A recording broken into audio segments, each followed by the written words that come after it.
The Galactic Empire's fleet descended upon Earth like a swarm of locusts, their massive ships blotting out the stars. Humanity had never seen anything like it, gleaming vessels with hulls that shimmered in hues of alien metals, encased in energy shields that rippled with an otherworldly glow. These ships represented centuries of technological supremacy, wielded by an empire that had subjugated countless civilizations across the galaxy. Earth, a relatively young and isolated planet, was just another target in their endless campaign of domination. The Empire's message was as clear as it was chilling. They interrupted global broadcasts with a transmission. A towering, regal alien figure spoke in a voice that resonated across every frequency. "Inhabitants of Earth, you are now subjects of the Galactic Empire. Surrender your resources, or witness the eradication of your species." Within minutes, they demonstrated their power. A brilliant beam of energy shot down from orbit, obliterating an entire city in seconds. Shockwaves of fear rippled through humanity as cities fell one by one.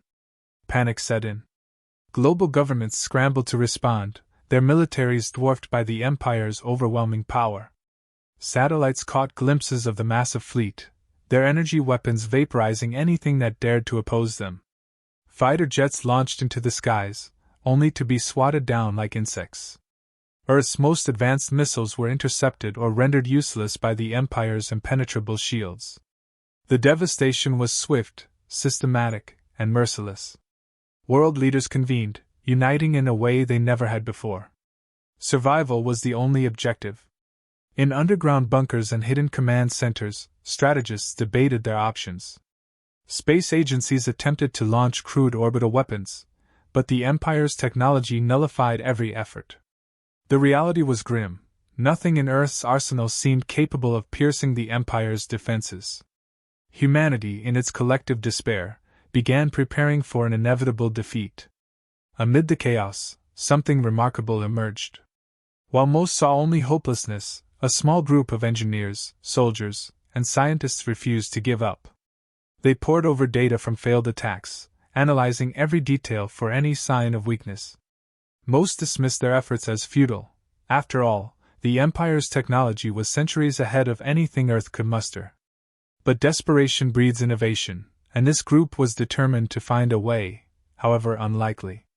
As more cities fell, one of the Empire's smaller frigates descended over Europe, preparing to annihilate yet another population center.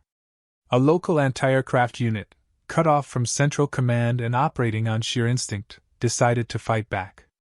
They fired a barrage of outdated surface-to-air missiles, knowing full well they wouldn't make a dent.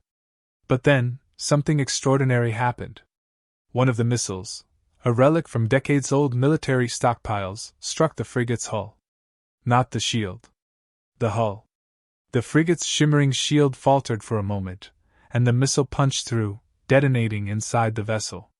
Fire and smoke erupted from the ship as it spiraled out of control, crashing into a forest. For the first time, an imperial ship was taken down, not by advanced weaponry, but by something considered laughably primitive by galactic standards. The impossible had happened, and humanity's hope flickered back to life. The news spread like wildfire. Military commanders demanded answers. How had a shield that was supposed to be impenetrable been breached? Scientists raced to analyze the footage and data from the incident. The realization was both shocking and exhilarating. The Empire's energy shields, while incredibly effective against energy-based attacks, were not optimized to handle physical, kinetic impacts. Earth's reliance on obsolete technology had accidentally uncovered a glaring flaw in the Empire's seemingly invincible defenses. This discovery sent ripples through Earth's remaining military forces. The same systems that had been deemed too outdated for modern warfare, anti-aircraft guns, kinetic missiles, and even manually operated flak cannons, suddenly became humanity's greatest assets. It wasn't much, but it was a chance. And in the face of extinction, a chance was all they needed. Hope began to replace despair. Across the globe, humanity prepared to mobilize everything it had. Factories that had been shuttered for decades were reopened to produce munitions. Engineers began retrofitting old systems, modifying missiles to maximize their kinetic impact. Governments pooled resources, sharing intelligence and coordinating strategies. This wasn't just a battle for survival, it was a battle for the future of the planet. For the first time since the invasion began, humanity had something it hadn't dared to feel: the belief that they could fight back. The wreckage of the Imperial frigate lay smoldering in the forest, an unnatural blend of alien alloys and shattered technology strewn across the ground. Military teams descended on the site with haste, their scientists and engineers working around the clock to understand what had just transpired. The sight of the once mighty ship, crippled and broken, ignited a cautious sense of optimism. If one ship could be taken down, perhaps more could follow. The analysis began immediately. Teams carefully extracted fragments of the ship's hull and shield generators, their instruments struggling to measure the exotic materials and energy signatures. It didn't take long to uncover the key insight: the Empire's energy shields were nearly impervious to directed energy weapons, such as lasers or plasma. However, the shields were surprisingly inefficient at absorbing the raw kinetic energy of physical projectiles. The missile that had struck the frigate hadn't been blocked entirely. It had overloaded a specific segment of the shield, allowing it to penetrate the ship's defenses. This discovery sent shockwaves through Earth's military leadership. The implications were enormous. Decades of advancements in energy-based weaponry had rendered traditional munitions obsolete in human warfare, yet it was precisely those obsolete systems that now represented Earth's best hope for survival. Kinetic missiles, anti-aircraft guns, flak cannons, these relics of past wars were suddenly the key to countering an enemy that had considered itself untouchable. As word of the breakthrough spread, the global response was immediate and coordinated. Military depots were scoured for any remaining stocks of kinetic weaponry. Mothballed missile systems were reactivated, some requiring extensive retrofitting to make them combat-ready. Engineers began designing modifications to existing systems, enhancing their accuracy and destructive power.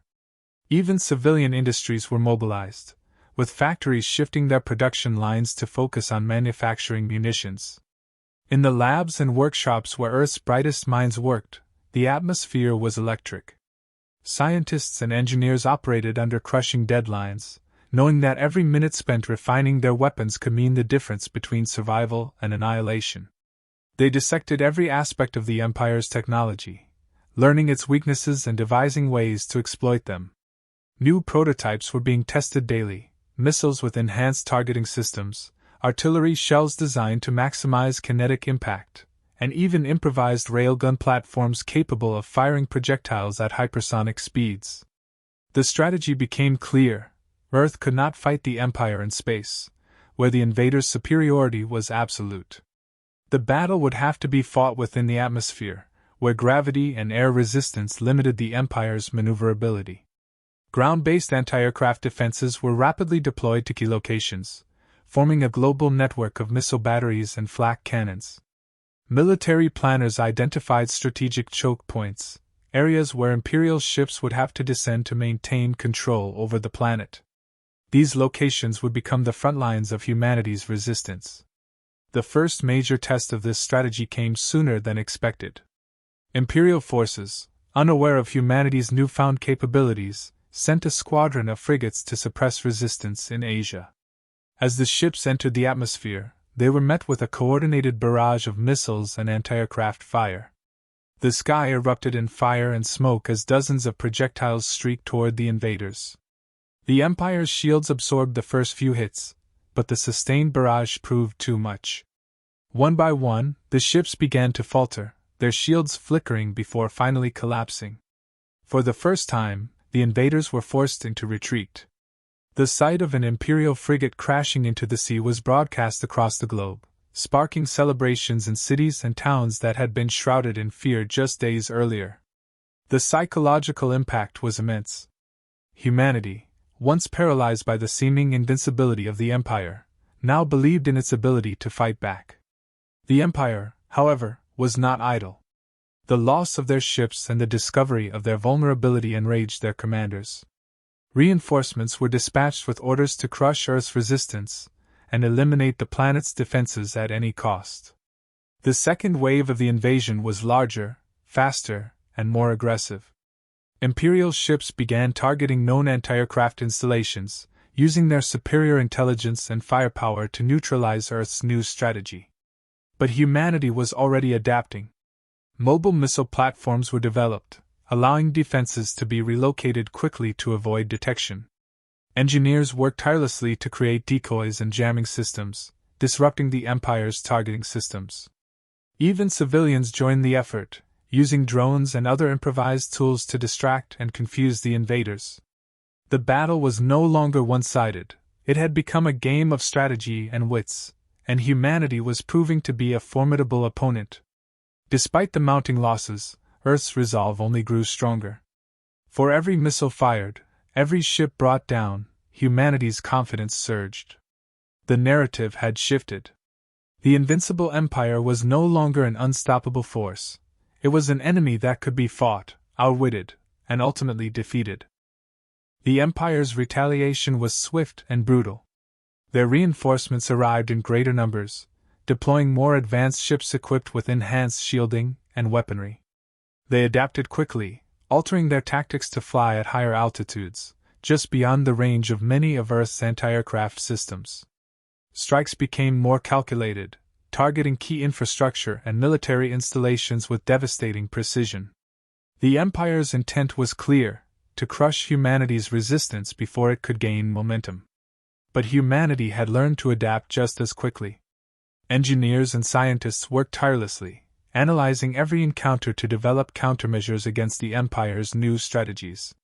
Missile systems were upgraded to reach higher altitudes, and targeting algorithms were refined to improve precision. Long-forgotten railgun prototypes were dusted off and hastily assembled, their ability to launch projectiles at hypersonic speeds proving invaluable against the faster, more elusive Imperial ships. The collaboration between nations, militaries, and even civilians created a unified front unlike anything seen before. The next major engagement occurred over South America, where a fleet of Imperial ships descended to secure valuable resources. This time, humanity was ready. A network of ground-based missile batteries, railguns, and mobile flak cannons had been strategically positioned across the region. As the Empire's ships entered the atmosphere, they were met with a meticulously coordinated assault. Kinetic projectiles and missiles filled the skies, forcing the Imperial fleet to engage in evasive maneuvers. The Empire's confidence began to waver as several ships were struck, their shields buckling under the sustained barrage. One ship, a massive destroyer, attempted to retreat to a higher altitude, only to be intercepted by an experimental railgun positioned on a nearby mountain range. The projectile pierced through its weakened shield, tearing into the ship's core and triggering a catastrophic explosion. The victory was a turning point, demonstrating that even the Empire's largest and most advanced ships could be defeated with the right combination of strategy and firepower. Despite these successes, the battles were costly. Each victory came with significant losses, entire cities reduced to rubble, millions displaced, and countless lives lost. Yet, the resilience of humanity never faltered. For every installation destroyed, another was constructed. For every weapon lost, 2 more were built. Factories operated around the clock, producing an endless supply of munitions and equipment. Civilians played their part, from manufacturing components to constructing improvised defenses in their communities. The entire planet had become a battlefield, and every person contributed to the war effort. The Empire, now fully aware of humanity's growing threat, deployed even more reinforcements. Among them was an enormous carrier ship capable of deploying swarms of smaller, agile fighters designed to overwhelm Earth's defenses. These fighters were faster and more maneuverable than anything humanity had faced before, making them difficult targets for traditional anti-aircraft systems. The situation grew dire as these fighters began to decimate Earth's defenses with alarming efficiency. In response, humanity turned to ingenuity once again. Engineers developed swarm countermeasures, including autonomous drones equipped with kinetic payloads designed to intercept the enemy fighters mid-air.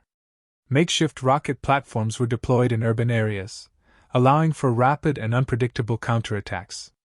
Even experimental electromagnetic pulse (EMP) weapons were tested, disrupting the Empire's fighters and forcing them to rely on less effective backup systems. The battle over Europe became the ultimate test of these new tactics. Imperial fighters swarmed the skies, engaging in fierce dogfights with Earth's jet pilots while ground forces launched wave after wave of missiles and flak. Autonomous drones added chaos to the battlefield, striking at critical moments to disable key targets. The Empire's carrier ship, which had remained relatively unchallenged, suddenly found itself under fire from an unexpected source: modified ballistic missiles equipped with advanced guidance systems. In a coordinated effort, these missiles overwhelmed the carrier's defenses, striking it in a devastating chain reaction that left the ship engulfed in flames before plummeting into the ocean. The destruction of the carrier was a monumental victory, but it came at a great cost.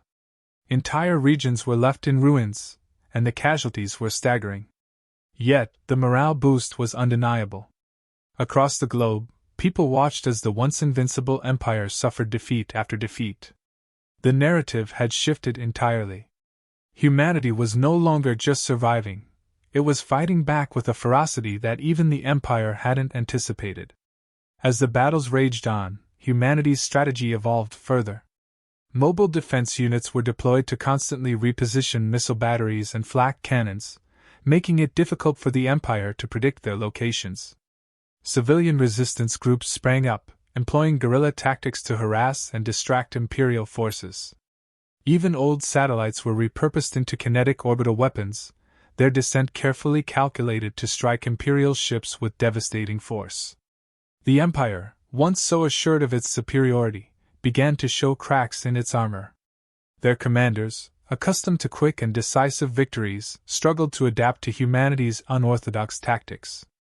Reports of dissent and frustration within the imperial ranks grew, with some questioning the value of continuing such a costly campaign against a species that refused to yield. Humanity, against all odds, was turning the tide of the war. The Empire's desperation was becoming apparent.